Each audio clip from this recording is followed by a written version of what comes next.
It's Halloween, so we're diving into the eerie, the unexplainable, and downright terrifying world of haunted casinos. From mysterious apparitions to bizarre occurrences, it seems that even in places of glitz and glamour, the paranormal can make its presence known. So sit back, grab your popcorn, and let's get into some real-life haunted casino stories that will send shivers down your spine. Our first story takes us to the famous Bally's, Las Vegas, but this isn't just any casino. Before it became Bally's, this location was the site of the MGM Grand Fire in 1980, one of the deadliest fires in US history.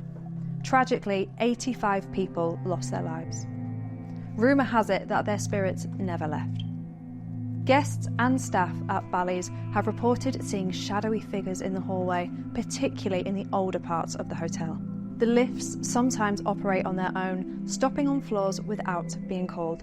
People say they felt a sudden chill in the air, as if someone or something was right next to them. Some even claim to have heard faint screams in the dead of night, echoing down the halls. One of the most chilling stories comes from a former employee who reported seeing a woman dressed in 1980s fashion, wandering aimlessly near the casino floor. When approached, she vanished into thin air. Many believe she's a ghost from that fire, forever trapped in the chaos of that tragic night. Next, we head to Goldfield, Nevada, home to the Goldfield Hotel. Though it's not a functioning casino today, back in the early 1900s, it was a booming gambling hotspot. But it's also known as one of the most haunted locations in Nevada. During this time, the town was the largest in all of Nevada and had a population of 20,000. Although the rush didn't last too long, the land was wrecked by storms, floods, and fires.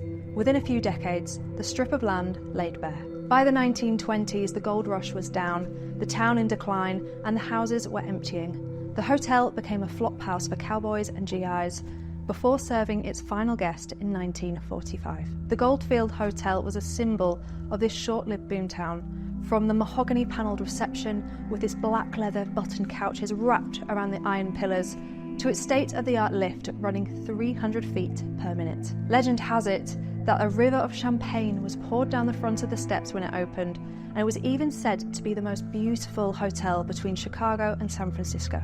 A tribute to the man who owned it and the entire town, George Wingfield. Born in Fort Smith, Arkansas in 1876, Wingfield spent his youth driving cattle across Nevada.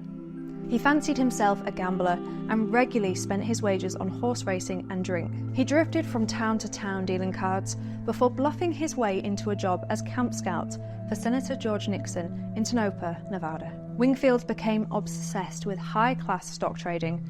He used his local knowledge and newfound capital to provide mining equipment and pay for expenses in exchange for interest in any mineral strikes. An employee of Wingfield said he was more than the mayor.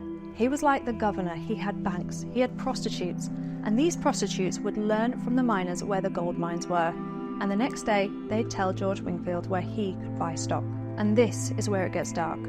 One of the ghosts said to be trapped inside the Goldfield Hotel is that of Elizabeth, a sex worker favoured by Wingfield.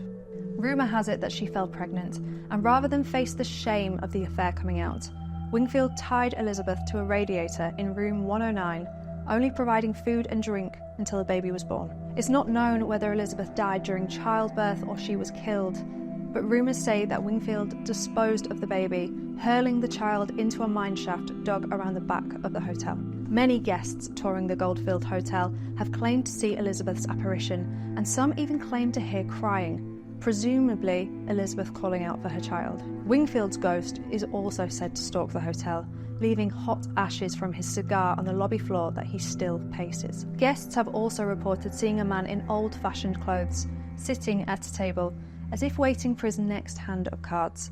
When approached, the figure simply fades away. Some paranormal investigators have even captured cold spots and heard disembodied voices during their visits to the Goldfield Hotel. One investigator swore she heard cards being shuffled in an empty room, despite the casino not being active for decades. Now let's travel to the Mizpah Hotel in Tonopah, the #1 haunted hotel in America, home to Nevada's most famous ghost, the Lady in Red. The story goes that the Lady in Red was a beautiful woman with a call name Rose. As a woman of the night, she was involved with high rollers in the 1900s.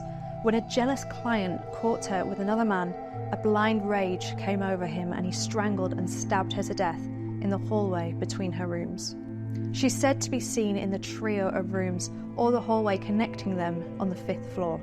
Since then, her ghost has been seen wandering the casino floor, always dressed in a red gown, searching for revenge, or perhaps justice.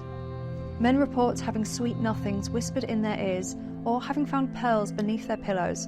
It's said that these are from her necklace torn from her neck during her murder. People have said that they've seen her reflection in mirrors, only to turn around and find nobody there. People have even reported hearing her heels clicking on the floor late at night. Others claim that she sometimes appears in rooms near where her murder allegedly took place, causing televisions to flicker or furniture to mysteriously move. Talk about a restless spirit. The next ghost story brings us to the famous Flamingo Hotel and Casino in Las Vegas, which was once owned by mobster Bugsy Siegel. Siegel met a violent end in 1947, gunned down at his girlfriend's home, but many believe his ghost still lingers at the Flamingo, especially around the roulette tables. According to some staff and visitors, the ghost of Bugsy Siegel is said to haunt his favourite part of the casino, the high-stakes gambling area. People have reported seeing a shadowy figure standing near the roulette tables, watching intently, before suddenly vanishing into thin air. Others claim that the roulette wheel occasionally spins on its own, even when nobody is around. One of the most bizarre accounts came from a dealer who saw a man in an old-style suit standing at the edge of the casino floor. He looked out of place, almost like he was from another era, and when the dealer tried to approach him, the man disappeared, leaving only a lingering scent of gunpowder, an eerie nod to Siegel's violent past. Last but certainly not least, we head to Circus Las Vegas, a place known for its fun, family-friendly vibe, but beneath the circus tents, there's a dark history. Rumour has it that the hotel is haunted by the ghost of a mother and child who tragically died on the property. It all started in room 123, where a mother and her young son were found dead after an apparent murder-suicide. What drove the woman to take her child's life and then end her own will now never be uncovered.